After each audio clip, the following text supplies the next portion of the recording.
Albi Casino, walang pakialam sa buhay ngayon ni Andy Eigenman.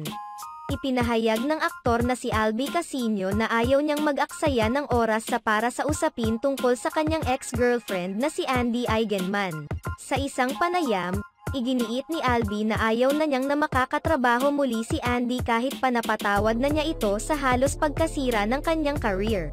Yun hindi. I can go the rest of my life without having to deal with that. Never kaming nag-usap. I guess at this point of my life hindi ko na iniisip yun eh. Hindi ko na binibigyan ng energy yun.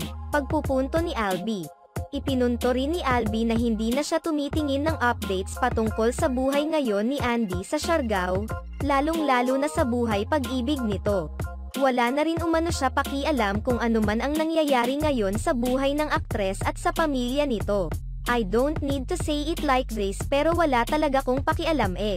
It doesn't bother me. I don't think about it. Matatandaan na tumanggap ng pambabatikos noon si Albi Casino nang sabihin ni Andy na ito ang ama ng kanyang ipinagbubuntis. Sinasabihang irresponsableng ama si Albi dahil itinanggi nito ang pagbubuntis ni Andy. Subalit, sa huli na bunyag na ang totoong ama sa ipinagbubuntis ni Andy ay walang iba kundi si Jake Ejercito.